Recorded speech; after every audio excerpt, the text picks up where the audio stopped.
आप सभी विद्यार्थियों का एक बार फिर से स्वागत है। तो चलिए शुरू करते हैं। झारखंड पीजीटी में शामिल प्रेमचंद की मानसरोवर भाग 1 में सम्मिलित कहानियां। तो देखिए ये फ्रंट पेज है मानसरोवर भाग 1 का, और ये भूमिका है। भूमिका मैं नहीं पढ़ रही हूँ, बहुत लंबी है भूमिका। मैं सीधे कहानियों से स्टार्ट करूंगी। भूमिका के बारे में फिर कभी बात कर लेंगे। तो देखिए इतनी कहानियां शामिल हैं मानसरोवर भाग 1 में सम्मिलित कहानियां। अलगई ओझा, ईदगाह, माँ, बेटों वाली विधवा, बड़े भाई साहब, शांति, नशा, स्वामिनी, ठाकुर का कुआं, घर जमाई, पूस की रात, झांकी, गुल्ली डंडा, ज्योति, दिल की रानी, धिक्कार, कायर, शिकार, सुभागी, अनुभव, लांछन, आखिरी हीला, तावान, घासवाली, गीला, रसिक संपादक और मनोवृत्ति। देखिए ये जो सिलेबस डिसाइड हुआ है झारखंड पीजीटी के लिए, उसमें व्याकरण नहीं दिया हुआ है। तो हमें जल्दी जल्दी इसका जो पोर्शन है पूरा कर लेना चाहिए, गद्य पोर्शन जितना भी है, कहानियां, उपन्यास वगैरह। इसी क्रम में चलिए ये मानसरोवर भाग 1 से इनकी पहली कहानी अलगई ओझा। भोला महतो ने पहली स्त्री के मर जाने के बाद दूसरी सगाई की तो उसके लड़के रघु के लिए बुरे दिन आ गए। रघु की उम्र उस समय केवल 10 वर्ष की थी। चैन से गांव में गुल्ली डंडा खेलता फिरता था। माँ के आते ही चक्की में जुतना पड़ा। पन्ना रूपवती स्त्री थी और रूप और गर्व में चोली दामन का नाता है।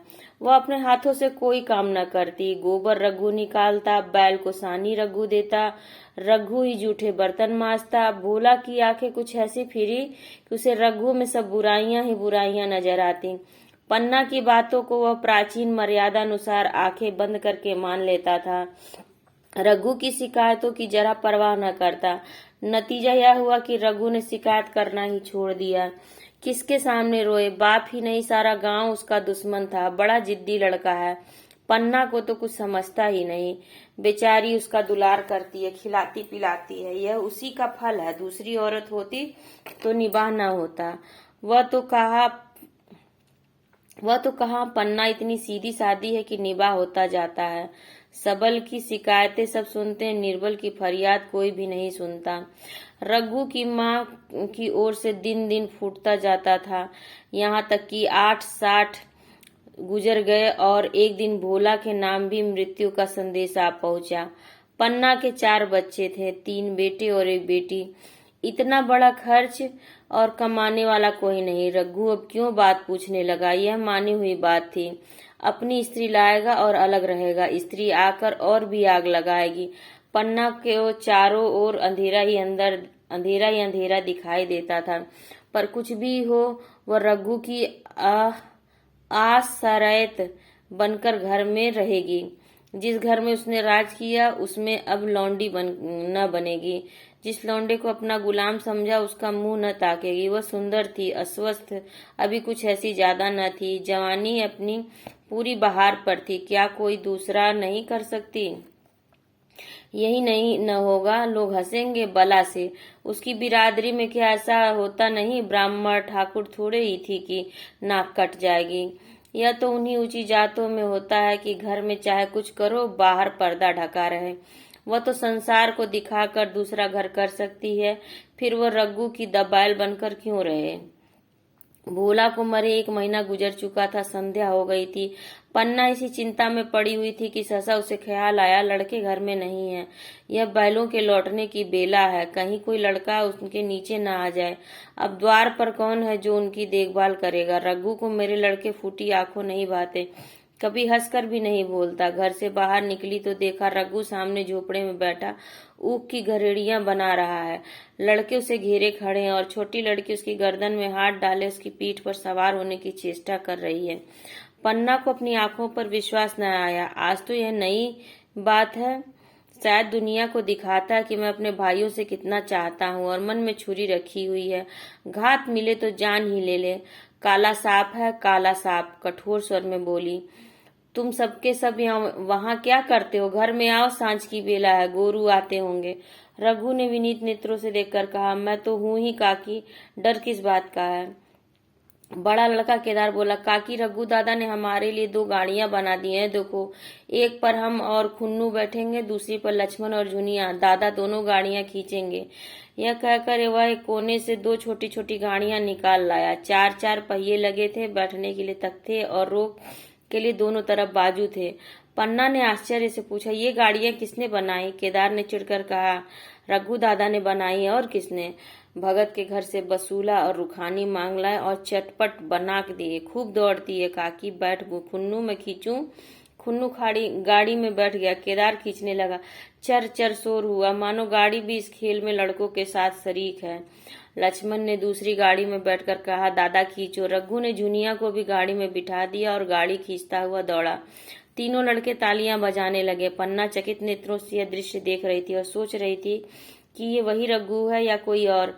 थोड़ी देर बाद दोनों गाड़ियां लौटी। लड़के घर में जाकर इस यान यात्रा के अनुभव बयान करने लगे।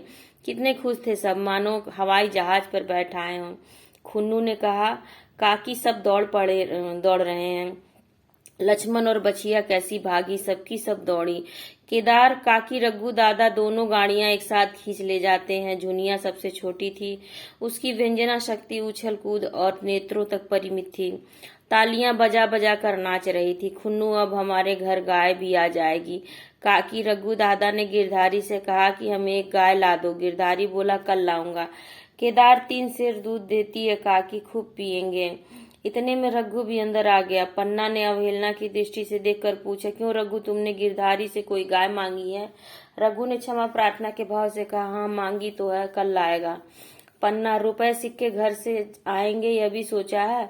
रघु सोच लिया, काकी मेरी यह मुहर नहीं है, इसके 25 रुपए मिल रहे हैं, मैं 5 रुपए बछिया के मुजरा दे दूंगा, बस गाय अपनी हो जाएगी।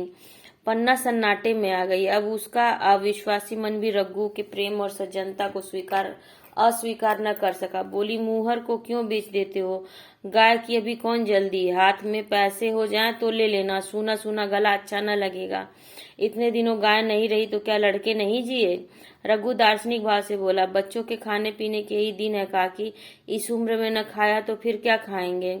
मुहर पहनना मुझे अच्छा भी नहीं मालूम होता, लोग समझते होंगे कि बाप गया इसे मुहर पहनने की सूझी है। बोला, मैं तो गांव की चिंता में ही चल बसे, न रुपए आए न गाय मिली, मजबूर थे। रघु ने यह समस्या कितनी सुगमता से हल कर दी। आज जीवन में पहली बार पन्ना को रघु पर विश्वास आया। बोली, जब गहना ही बेचना है तो अपनी मुहर क्यों बेचेगा, मेरी हसूली ले लेना। रघु ने कहा कि वह तुम्हारे गले में बहुत अच्छी लगती है, मर्दों को क्या मुहर पहने या न पहने। पन्ना, चल मैं बूढ़ी हुई, अब हसूली पहन कर क्या करना है, तू अभी लड़का, तेरा गला अच्छा न लगेगा। रघु मुस्कुरा कर बोला, तुम अभी से कैसे बूढ़ी हो गई, गांव में है कौन तुम्हारे बराबर। रघु की सरल आलोचना ने पन्ना को लज्जित कर दिया। उसके रूखे मुरझाए मुख पर प्रसन्नता की लाली दौड़ गई।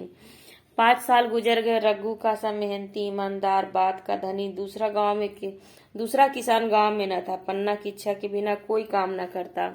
उसकी उम्र अब 23 साल की हो गई थी। पन्ना बार बार कहती, भैया बहू को विदा करा लाओ, कब तक नहर में पड़ी रहेगी। सब लोग मुझी को बदनाम करते हैं कि यही बहू को नहीं आने देती, मगर रघु टाल देता था। कहता कि अभी जल्दी क्या, उसे अपनी स्त्री के रंग ढंग का कुछ परिचय दूसरों से मिल चुका था। ऐसी औरत को घर में लाकर वह अपनी शांति में बाधा नहीं डालना चाहता था।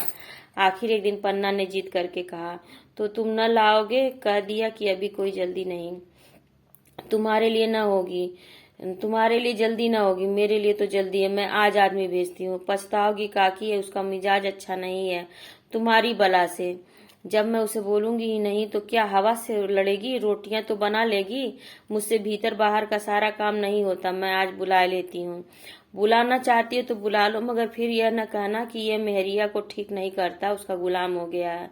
न कहूंगी, जाकर साड़ियां और मिठाई ले आ। तीसरे दिन मूलिया मैके से आ गई।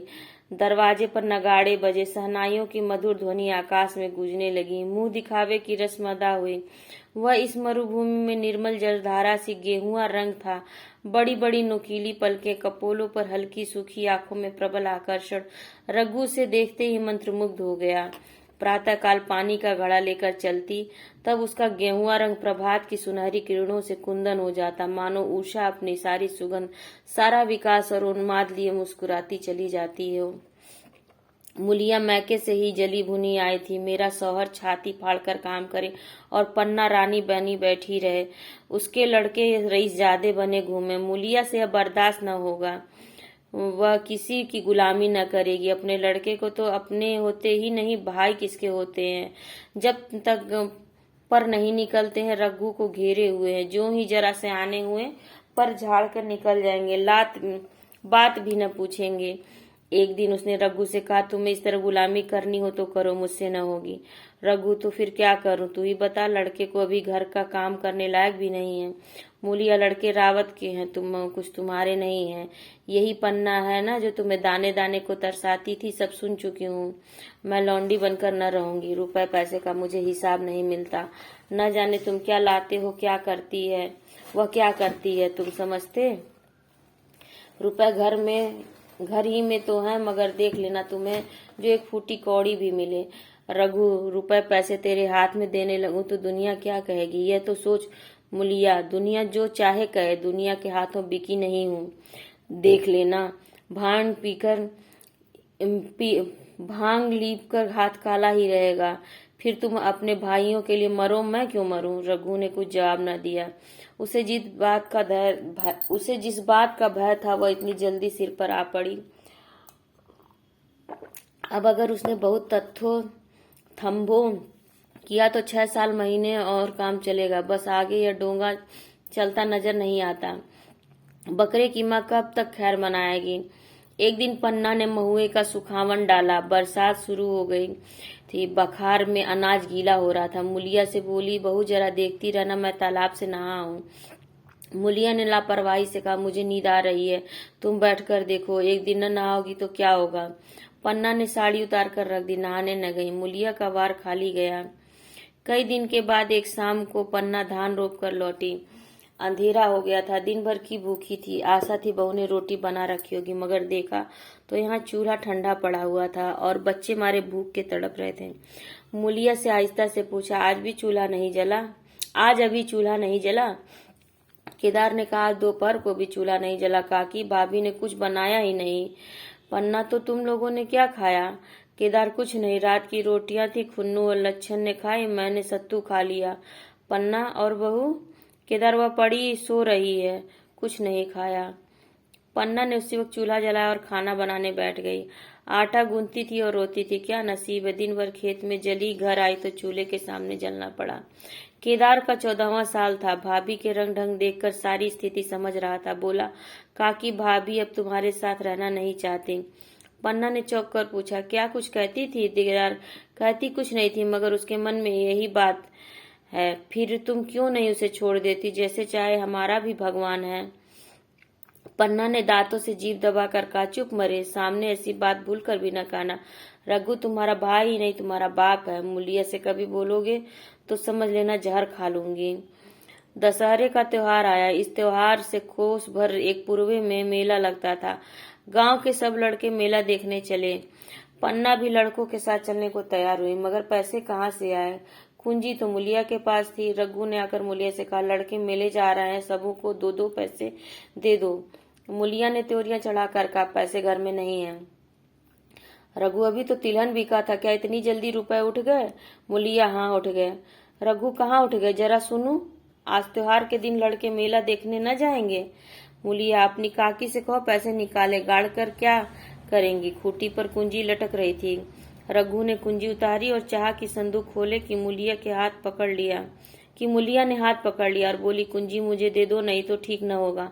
खाने पहनने को भी चाहिए, कागज किताब को भी चाहिए, उस पर मेला देखने को भी चाहिए। हमारी कमाई इसलिए नहीं है कि दूसरे खाएं और मूछों पर ताप दें। पन्ना ने रघु से कहा, भैया पैसे क्या होंगे, लड़के मेला देखने न जाएंगे? रघु ने झिड़क कर कहा, मेला देखने क्यों न जाएंगे, सारा गांव जा रहा है, हमारे ही लड़के न जाएंगे? यह कहकर रघु ने अपना हाथ छुड़ा लिया और पैसे निकालकर लड़कों को दे दिए। मगर कुंजी जब मुलिया को देने लगा तब उसने उसे आंगन में फेंक दिया और मुंह लपेट कर लेट गई।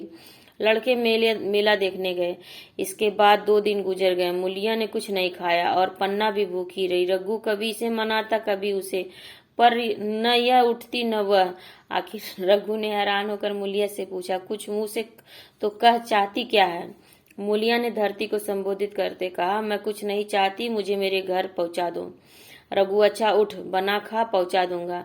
मूलिया ने रघु की ओर आंखें उठाई। रघु उसकी सूरत देखकर डर गया। वह माधुर्य, वह मोहकता, वह लावण्य गायब हो गया था। दांत निकल आए थे, आंखें फट गई थी और नथुने फड़क रहे थे। अंगारे की सी लाल आंखों से देखकर बोली, अच्छा तो काकी ने सलाह दी है, यह मंत्र पढ़ाया है, तो यहाँ का ऐसी कच्चे नहीं हूँ तो यहाँ ऐसे कच्चे नहीं हूँ। तुम दोनों की छाती पर मूंग दलूंगी, हो फिर किस फेर में? रघु, अच्छा तो मूंग ही दल लेना, कुछ खा पी लेगी तभी तो मूंग दल सकेगी। मूलिया, अब तो तभी मुंह में पानी डालूंगी जब घर अलग हो जाएगा। बहुत झेल चुकी, अब नहीं झेला जाता। रघु सन्नाटे में आ गया। एक दिन तक उसके मुंह से आवाज ही न निकली। अलग होने की उसने सपने में भी कल्पना न की थी। उसने गांव में 2-4 परिवारों को अलग होते देखा था। वह खूब जानता था कि रोटी के साथ लोगों के हृदय भी अलग हो जाते हैं, हमेशा के लिए गैर हो जाते हैं, फिर उनमें वही नाता रह जाता है जो गांव के आदमियों में। रघु ने मन में ठान लिया कि इस विपत्ति को घर में न आने दूंगा, मगर होनहार के सामने उसकी एक न चली। मेरे मुंह में कालिक लगे। दुनिया ही कहेगी बाप के मर जाने पर 10 साल भी एक में निभा न हो सका, फिर किससे अलग हो जाऊं? जिनको गोद में खिलाया, जिनको बच्चों की तरह पाला, जिनके लिए तरह तरह के कष्ट झेले, उन्हीं से अलग हो जाऊं? अपने प्यारों को घर से निकाल बाहर करूं? उसका गला फंस गया। कांपते हुए स्वर में बोला, तू क्या चाहती है, कि मैं अपने भाइयों से अलग हो जाऊं? भला सोच तो कहीं मुंह दिखाने लायक रहूंगा? मूलिया, तो मेरा इन लोगों के साथ निभाना होगा। रघु, तो तू अलग हो जा, मुझे अपने साथ क्यों घसीटती है? मूलिया, तो मुझे क्या, तुम्हारे घर में मिठाई मिलती है? मेरे लिए क्या संसार में जगह नहीं है? रघु, तेरी जैसी मर्जी, जहाँ चाहे रह, मैं अपने घर वालों से अलग नहीं हो सकता। जिस दिन इस घर में 2 चूल्हे जलेंगे, उस दिन मेरे कलेजे के 2 टुकड़े हो जाएंगे। मैं ये चोट नहीं सह सकता। तुझे जो तकलीफ हो वह मैं दूर कर सकता हूँ। माल असबाब की मालकिन तू है ही। अनाज पानी तेरे ही हाथ है। अब रह क्या गया? अगर कुछ काम धंधा करना नहीं चाहती, मत कर। भगवान ने मुझे समाई दी होती तो मैं तुझे तिनका तक न उठाने देता। तेरे यह सुकुमार हाथ पांव मेहनत मजदूरी करने के लिए बनाए ही नहीं गए, मगर क्या करूं, अपना कुछ बस ही नहीं है। फिर भी तेरा जी कोई काम करने को न चाहे तो मत कर, मगर मुझसे अलग होने को न कह। तेरे पैरों पड़ता हूँ। मूलिया ने सिर से आंचल खिसकाया और जरा सी समीप आकर बोली, मैं काम करने से नहीं डरती, न बैठे बैठे खाना खाना चाहती हूँ, मगर मुझे किसी की धौंस नहीं सही जाती। तुम्हारी ही काकी घर का काम काज करती हैं तो अपने लिए करती हैं, अपने बाल बच्चों के लिए करती हैं, मुझ पर कुछ एहसान नहीं करती। फिर मुझ पर धौंस क्यों जमाती हैं? उन्हें अपने बच्चे प्यारे होंगे तो मुझे तुम्हारा आसरा। मैं अपनी आंखों से यह नहीं देख सकती कि सारा घर चैन करे, जरा जरा से बच्चे तो दूध पिए और जिसके बलबूते पर घर गृहस्थी बनी हुई मट्ठे को तरसे, कोई उसका पूछने वाला न हो। जरा अपना मुंह तो देखो, कैसी सूरत निकल आई है। औरों के तो 4 बरस में अपने पट्टे तैयार हो जाएंगे, तुम तो 10 साल में खाट पर पड़ जाओगे। बैठ जाओ, खड़े क्यों हो? मन क्या मार कर भागोगे? मैं तुम्हें जबरदस्ती न बांध दूंगी, या मालकिन का हुक्म नहीं है। सच कहूँ तो तुम बड़े कटकरेजी हो। मैं जानती हूँ ऐसे निर्मोहिये से पाला पड़ा है जो इस घर में भूल से न आती भी तो मन न लगाती, मगर अब तो मन तुमसे लग गया है। घर भी जाऊं तो मन यहाँ ही रहेगा, और तुम जो हो मेरी बात नहीं पूछते। मूलिया की ये रसीली बातें रघु पर कोई असर न डाल सकी। वह उसी रुखाई से बोली, मूलिया, मुझसे यह न होगा। अलग होने का ध्यान करते ही मेरा मन न जाने कैसा हो जाता है। यह चोट मुझसे न सही जाएगी। मूलिया ने परिहास करके कहा, तो चूड़ियां पहनकर अंदर बैठो न, लाओ मैं मुझे लगा लूं। मैं तो समझती थी कि तुम्हें भी कुछ कल बल है, अब देखती हूँ तुम निरे मिट्टी के लौंदे हो। पन्ना दालान में खड़ी दोनों की बातचीत सुन रही थी। अब उससे न रहा गया। उस सामने आकर रघु से बोली, जब वह अलग होने पर तुली हुई है फिर तुम क्यों उसे जबरदस्ती मिलाए रखना चाहते? तुम उसे लेकर रहो, हमारे भगवान मालिक हैं। अब महतो मर गए हैं और कहीं पत्तों की बिछा न थी। जब उस वक्त भगवान ने निभा दिया तो अब क्या डर। अब तो भगवान की दया से 3 लड़के सयाने हो गए हैं, अब कोई चिंता नहीं। रघु ने आंसू भरी आंखों से पन्ना को देखकर कहा कि तू भी पागल हो गई है क्या? जानती नहीं 2 रोटियां होते तो 2 मन हो जाते हैं। पन्ना, जब वो मानती ही नहीं तब तुम क्या करोगे? भगवान की मर्जी होगी तो कोई क्या करेगा।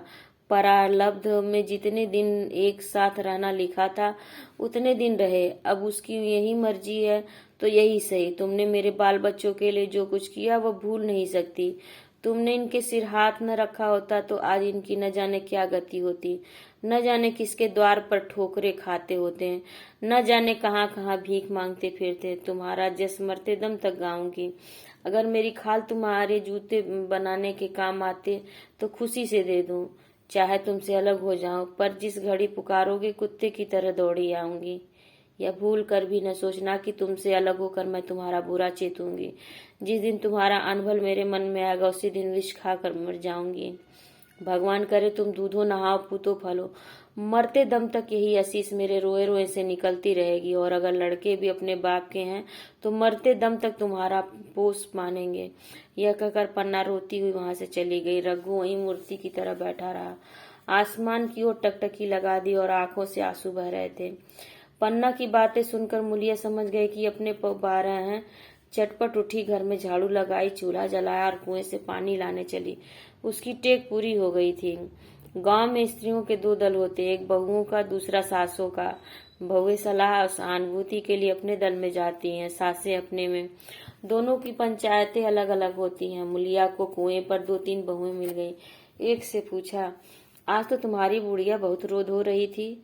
मुलिया ने विजय के गर्व से कहा, इतने दिनों से घर की मालकिन बनी हुई हैं, राजपाट छोड़ते किसे अच्छा लगता है। बहन, मैं उनका बुरा नहीं चाहती, लेकिन एक आदमी की कमाई में कहाँ तक बरकत होगी। मेरे भी तो यही खाने पीने पहनने ओढ़ने के दिन हैं। अभी उनके पीछे मरो, फिर बाल बच्चे हो जाएं, उनके पीछे मरो, सारी जिंदगी रोते ही कट जाएगी। एक बहू बुढ़िया यही चाहती है, यह जन्म भर लौंडी बनी रहे, मोटा झोटा खाए और पड़ी रहे। दूसरी बहू, किस भरोसे पर कोई मरे, अपने लड़के तो बात नहीं पूछते, पराये लड़कों का क्या भरोसा, कल इनके हाथ पैर हो जाएंगे फिर कौन पूछता है। अपनी अपनी मेहरिया का मुंह देखेंगे, पहले ही से फटकार देना अच्छा है, फिर तो कोई कलंक न होगा। मुलिया पानी लेकर गई, खाना बनाया और रघु से बोली, जाओ नहाओ, रोटी तैयार है।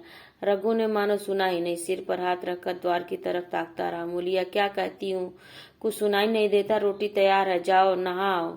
रघु, सुन तो रहा हूँ, क्या बहरा हूँ? रोटी तैयार है तो जाकर खा ले, मुझे भूख नहीं है। मुलिया ने फिर नहीं कहा। जाकर चूल्हा बुझा दिया, रोटियां उठाकर छीके पर रख दी और मुंह ढाक कर लेट रही। जरा देर में पन्ना कर बोली, खाना तैयार है, नहा धोकर खा लो बहू, बहू भी भूखी होगी। रघु ने झुंझला कर कहा, काकी तू घर में रहने देगी कि मुंह में कालिक लगाकर कहीं निकल जाऊं? खाना तो खाना ही है, आज न खाऊंगा तो कल खाऊंगा, लेकिन अभी मुझसे न खाया जाएगा। केदार क्या अभी मदरसे से नहीं आया? पन्ना, अभी तो नहीं आया, आता ही होगा। पन्ना समझ गई कि जब तक वो खाना बनाकर लड़कों को न खिलाएगी और खुद न खाएगी, रघु न खाएगा। इतना ही नहीं, उसे रघु से लड़ाई करनी पड़ेगी, उसे जली कटी सुनानी पड़ेगी, उसे यह दिखाना पड़ेगा मैं ही उससे अलग होना चाहती हूँ, नहीं तो वो इसी चिंता में घुल घुल कर प्राण दे देगा। यह सोचकर उसने अलग चूल्हा जलाया और खाना बनाने लगी। इतने में केदार और खुन्नू मदरसे से आ गए। पन्ना ने कहा, आओ बेटा खा लो, रोटी तैयार है। केदार ने पूछा, भैया को भी बुला लो ना। पन्ना, तुम आकर खा लो, उसकी रोटी बहू ने अलग बनाई है। खुन्नू, जाकर भैया से पूछ न आऊं? पन्ना, जब उसका ही जी चाहेगा खाएगा, तू बैठकर खा, तुझे इन बातों से क्या मतलब? जिसका जी चाहेगा खाएगा, जिसका जी चाहेगा ना खाएगा। जब वह और उसकी बीवी अलग रहने पर तुले हैं तो कौन माना है? केदार, तो क्यों अम्मा जी, क्या हम अलग घर में रहेंगे? पन्ना, उसका जी चाहे एक घर में रहे, जी चाहे आंगन में दीवार डाल दे। खुन्नू ने दरवाजे पर आकर झांका, सामने फूस की झोपड़ी थी, वहीं खाट पर पड़ा रघु नारियल पी रहा था। खुन्नू, भैया तो अभी नारियल लिए बैठे हैं। पन्ना, जब जी चाहेगा खाएंगे। केदार, भैया ने भाभी को डांटा नहीं। मूलिया अपनी कोठरी में पड़ी सुन रही थी। बाहर आकर बोली, भैया ने तो नहीं डांटा, पर अब तुम आकर डांटो।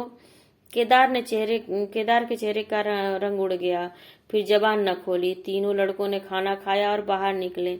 लू चलने लगी थी। आम के बाग में गांव के लड़के लड़कियां हवा से घिरे हुए आम चुन रहे थे। केदार ने कहा, आज हम भी आम चुनने चले।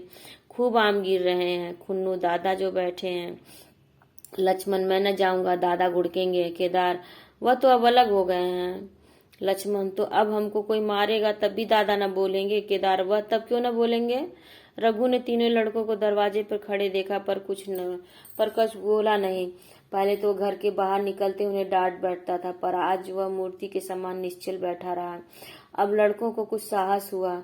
कुछ दूर और आगे बढ़े। रघु अब भी न बोला। कैसे बोले, वह सोच रहा था। काकी ने लड़कों को खिला पिला दिया, मुझसे पूछा तक नहीं। क्या उसकी आंखों पर भी पर्दा पड़ गया है। अगर मैंने लड़कों को पुकारा, वह न आए तो मैं उनको मार पीट तो नहीं सकूंगा। लू में सब मारे मारे फिरेंगे, कहीं बीमार न पड़ जाए। उसका दिल महसूस कर रह गया जाता था, लेकिन मुंह से कुछ न कह सकता था। लड़कों ने देखा ये बिल्कुल नहीं बोलते तो निर्भय होकर चल पड़े। सहसा मूलिया ने आकर कहा, अब तो उठोगे कि अब भी नहीं। जिनके नाम पर फाका कर रहे हो, उन्होंने मजे से लड़कों को खिलाया और आप खाया। अब आराम से सो रही हैं। मोर पिया बात न पूछे, मोर सुहागिन नाव। एक बार भी तो मुंह से न फूटा कि चलो भैया खा लो। रघु को इस समय मर्मांतक पीड़ा हो रही थी। मूलिया के इन कठोर शब्द ने घावों पर नमक छिड़क दिया। दुखित नेत्रों से देखकर बोला, तेरी जो मर्जी थी वही तो हुआ, अब जा ढोल बजा। मूलिया, नहीं, तुम्हारे लिए थाली परोसे बैठी है। रघु, मुझे चिढ़ा मत, तेरे पीछे मैं भी बदनाम हो रहा हूँ। जब तू किसी की होकर नहीं रहना चाहती तो दूसरे को क्या गरज है मेरी खुशामद करे। जाकर काकी से पूछ, लड़के आम चुनने गए, उन्हें पकड़ लाऊं। मूलिया अंगूठा दिखाकर बोली, यह जाता है, तुम्हें 100 बार गरज हो, जाकर पूछो। इतने में पन्ना भी भीतर से निकल आई। रघु से पूछा, लड़के बगीचे में चले गए, काकी लू चल रही है। पन्ना, अब उनका कौन 75 है। बगीचे में जाए, पेड़ पर चढ़े, पानी में डूबे, मैं अकेली क्या क्या करूं। रघु, जाकर पकड़ लाऊं। पन्ना, अब तुम्हें अपने मन से नहीं जाना है तो फिर मैं जाने को क्यों कहूँ। तुम्हें रोकना होता तो रोक न देते, तुम्हारे सामने ही तो गए होंगे। पन्ना की बात पूरी भी न हुई थी कि रघु ने नारियल कोने में रख दिया और बाग की तरफ चला। रघु लड़कों को लेकर बाग से लौटा तो देखा मूलिया अभी तक झोपड़े में खड़ी है। बोला, तू जाकर खा क्यों नहीं लेती, मुझे तो इस बेला भूख नहीं है। मूलिया हटकर बोली, हाँ भूख क्यों लगेगी, भाइयों ने खाया, वह तुम्हारे पेट में पहुंच ही गया होगा। रघु ने दांत पीस कर कहा, मुझे जला मत मूलिया, नहीं अच्छा न होगा। खाना कहीं भागा नहीं जाता, एक बेला न खाऊंगा तो मर न जाऊंगा। क्या तू समझती है घर में आज कोई बात हो गई है। तूने घर में चूल्हा नहीं जलाया, मेरे कलेजे में आग लगाई है। मुझे घमंड था और चाहे कुछ हो जाए पर मेरे घर में फूट का रोग न नहीं पाएगा, पर तूने घमंड चूर कर दिया। परालब्ध की बात है। मूलिया तिनक कर बोली, सारा मोह छो तुम्ही को है कि और किसी को है। मैं तो किसी को तुम्हारी तरह बिसूरते नहीं देखती। रघु ने ठंडी सांस खींचकर कहा, मूलिया, घाव पर नोन न छिड़क, तेरे ही कारण मेरी पीठ में धूल लग रही है। मुझे इस गृहस्थी का मोह न होगा तो किसे होगा। मैंने ही तो इसे मर मर कर जोड़ा है। जिनको गोद में खिलाया वही अब मेरे पट्टीदार होंगे। जिन बच्चों को मैं डांटता था उन्हें आज कड़ी आंखों से भी नहीं देख सकता। मैं उनके भले के लिए कोई बात करूं तो दुनिया ही कहेगी कि अपने भाइयों को लूटे लेता है। जा, मुझे छोड़ दे, अभी मुझसे कुछ न खाया जाएगा। मूलिया, मैं कसम रखा दूंगी, नहीं चुपके से चले चलो। रघु, देख, अब कुछ भी नहीं बिगड़ा है, अब भी कुछ नहीं बिगड़ा, अपना हट छोड़ दे। मूलिया, हमारा ही लहू पिए जो खाने न उठे। रघु ने कानों पर हाथ रखा, कहा, ये तूने क्या किया। मूलिया, मैं तो उठ ही रहा था, चल खा लूं, नहाने धोने कौन जाए। लेकिन इतनी कह देता हूँ कि चाहे 4 की जगह 6 रोटियां खा जाऊं, चाहे तू मुझे घी के मटके में ही डुबा दे, पर यह दाग मेरे दिल से न मिटेगा। मूलिया, दाग साग सब मिट जाएगा, पहले सबको ऐसा ही लगता है। देखते नहीं हो उधर कैसी चैन की बंसी बज रही है। वह तो मना ही रही थी कि किसी तरह यह सब अलग हो जाए, अब वह पहले किसी चांदी तो नहीं है कि जो कुछ घर में आवे सब गायब। अब क्यों हमारे साथ रहने लगी? रघु ने आहत स्वर में कहा, इसी बात का तो मुझे गम है। काकी ने मुझसे ऐसी आशा न थी। रघु खाने बैठा तो कौर विष के घूंट सा लगता था। जान पड़ता था कि रोटियां भूसी की हैं, दाल पानी सी लगती, पानी कंठ के नीचे न उतरता था। दूध की तरफ देखा तक नहीं, 2-4 गिलास खाकर उठ गया, जैसे किसी प्रियजन के श्राद्ध का भोजन हो। रात का भोजन भी उसने इसी तरह किया। भोजन क्या किया, कसम पूरी की। रात भर उसका चित्त उद्विग्न रहा। एक अज्ञात शंका उसके मन पर छाई हुई थी, जिसे भोला महतो द्वार पर बैठा रो रहा हो। वह कई बार चौंक कर उठा। ऐसा जान पड़ा भोला उसकी ओर तिरस्कार की आंखों से देख रहा है। वह दोनों जून भोजन करता था, पर जैसे शत्रु के घर। भोला की शोकमग्न मूर्ति आंखों से न उतरती थी। रात को उसे नींद न आती।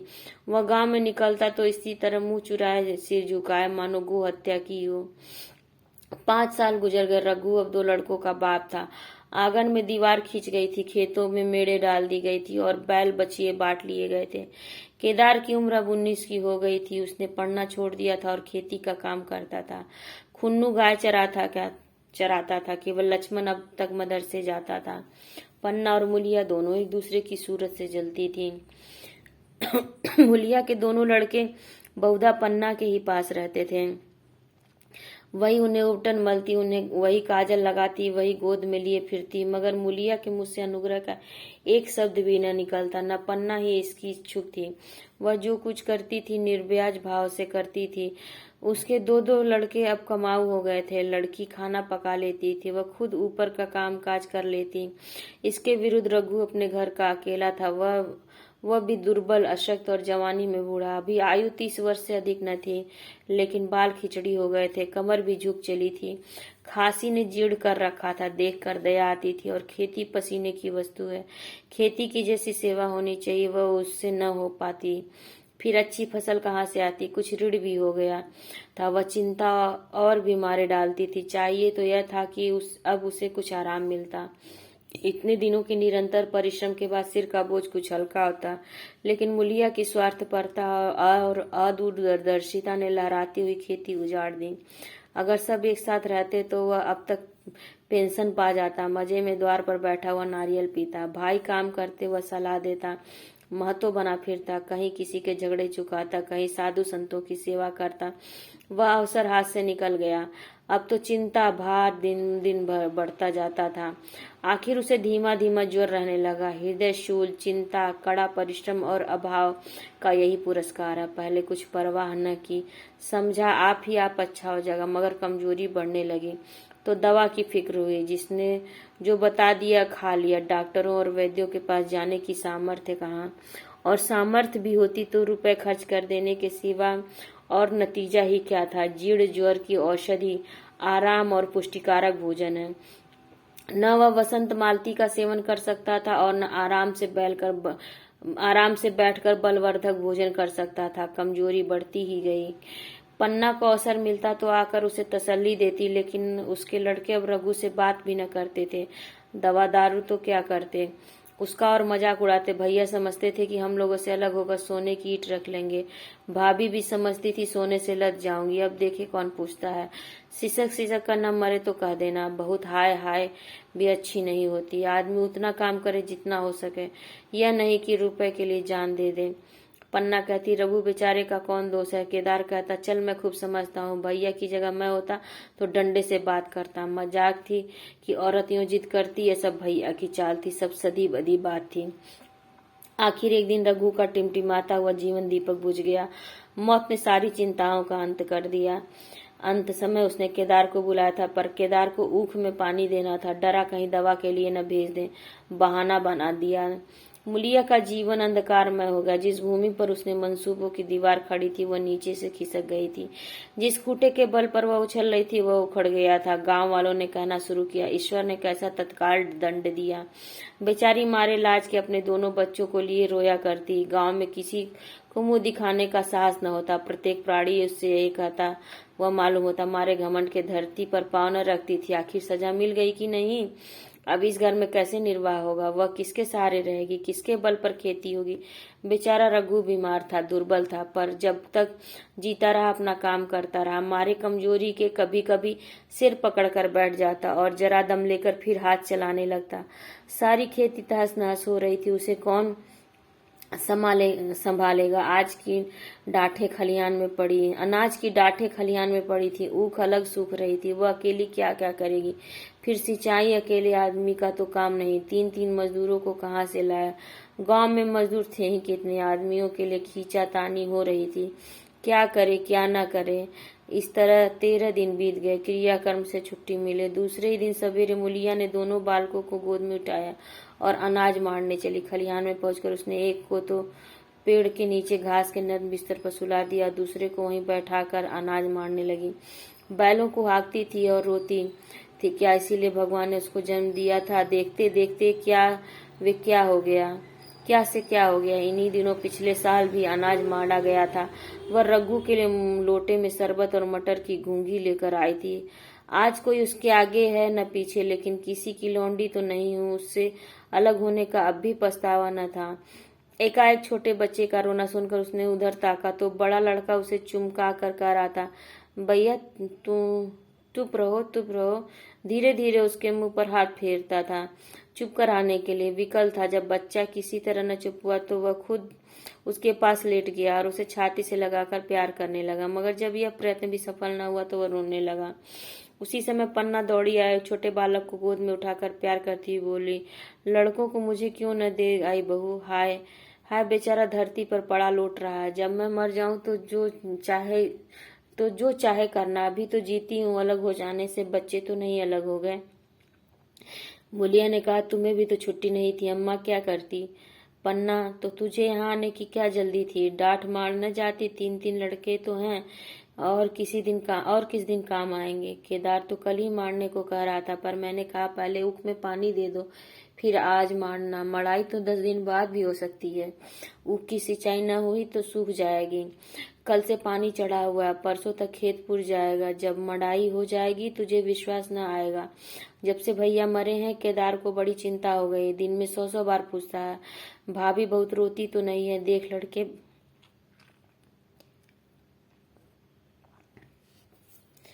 लड़के भूखे तो नहीं है। कोई लड़का रोता है तो दौड़ा आता है, देख अम्मा क्या हुआ, बच्चा क्यों रो रहा है। कल रोकर बोला, अम्मा मैं जानता हूँ भैया इतनी जल्दी चले जाएंगे तो उनकी कुछ सेवा कर लेता। कहाँ जगाए उठता था। अब देखती हो पहर रात से उठकर काम में लग जाता है। खुन्नू कल जरा सा बोला, पहले हम अपनी ऊख में पानी दे देंगे तब भैया की ऊख में देंगे। इस पर केदार ने ऐसा डांटा कि खुन्नू के मुंह से फिर बात न निकली। बोला, कैसी तुम्हारी और कैसी हमारी ऊख। भैया ने जीला न लिया होता तो आज या तुम मर गए होते या कहीं भीख मांगते होते। आज तुम बड़े ऊख वाले बने हो। यह उन्हीं का पुण्य प्रताप है कि आज भले आदमी बने बैठे हो। परसों रोटी खाने को बुलाने गई तो मड़ैया में बैठा रो रहा था। पूछा, क्यों रोता है। बोला, अम्मा भैया इसी अलगोजा के दुख में मर गए, नहीं तो अभी उनकी उम्र ही क्या थी। यह उस वक्त न सूझा कि उनसे कोई बिगाड़ क्यों करते। यह कहकर पन्ना ने मुलिया की ओर संकेतपूर्ण दृष्टि से देखकर कहा, तुम्हें वह अलग न रहने देगा बहू। कहता है भैया हमारे लिए मर गए तो हम भी उनके बाल बच्चों के लिए मर जाएंगे। मुलिया की आंखों से आंसू जारी थे। पन्ना की बातों में आज सच्ची वेदना, सच्ची संतावना, सच्ची चिंता भरी हुई थी। मुलिया का मन कभी उसकी ओर इतना आकर्षित न हुआ जिससे कि उसे व्यंग और प्रतिकार का भय था। वे इतने दयालु, इतने शुभेच्छु हो गए थे। आज पहली बार उसे अपनी स्वार्थपरता पर लज्जा आई। पहली बार आत्मा ने अलगोजे पर धिक्कारा। इस घटना को हुए 5 साल हुए गुजर गए। पन्ना आज बूढ़ी हो गई। केदार घर का मालिक है, मुलिया घर की मालकिन है। खुन्नू और लक्ष्मण के विवाह हो चुके, मगर केदार अभी तक कुंवारा है। कहता मैं विवाह न करूंगा। कई जगहों से बातचीत हुई, कई सगाइयां आई, पर उसे हामी न भरी। पन्ना ने कंपे लगाए, जाल फैलाए, पर वह न फंसा। कहता औरतों से कौन सुख। मेहरिया घर में आई और आदमी का मिजाज बदला। फिर जो कुछ हुआ है जो कुछ है वह मेहरिया है। माँ बाप भाई बंधु सब पराए हैं। जब भैया जैसे आदमी का मिजाज बदल गया तो फिर दूसरों की क्या गिनती। 2 लड़के भगवान के दिए हैं और क्या चाहिए। बिन ब्याह किए 2 बेटे मिल गए, इससे बढ़कर और क्या होगा। जिसे अपना समझो वो अपना है, जिसे गैर समझो वो गैर है। एक दिन पन्ना ने कहा, तेरा वंश कैसे चलेगा। केदार, मेरा वंश तो चल रहा है, दोनों लड़कों को अपना ही समझता हूँ। पन्ना, समझने ही पर है तो मुलिया को भी अपनी मेहरिया समझता होगा। केदार ने झेपते हुए कहा, तुम तो गाली देती हो अम्मा। पन्ना, गाली कैसी, तेरी भाभी ही तो है। केदार, मेरे जैसे लठगवार को वह क्यों पूछने लगी। पन्ना, तू करने को कह तो मैं उससे पूछूं।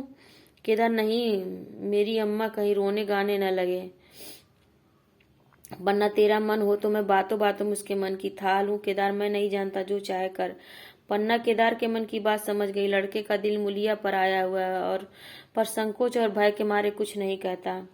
उसी दिन उसने मुलिया से कहा, क्या करूं बहू, मन की लालसा मन में ही रह जाती है। केदार का घर भी बस जाता तो मैं निश्चिंत हो जाती। मुलिया तो वह करने को ही नहीं कहते। पन्ना कहता है, ऐसी औरत मिले जो घर में मेल से रहे तो कर लो। मुलिया, ऐसी औरत कहाँ मिलेगी, कहीं ढूंढो।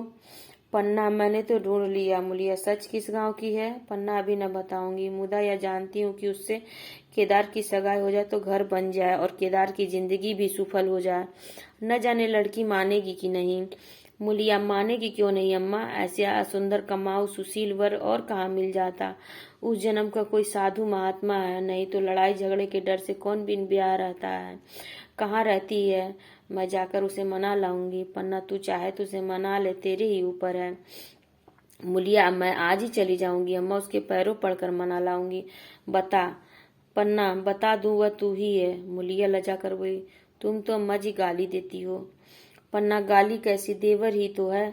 मुलिया, मुझ जैसी बुढ़िया को वह क्यों पूछेगा। पन्ना, वह तुझी पर दांत लगाए बैठा है, तेरे सिवा कोई और उसे भाती ही नहीं।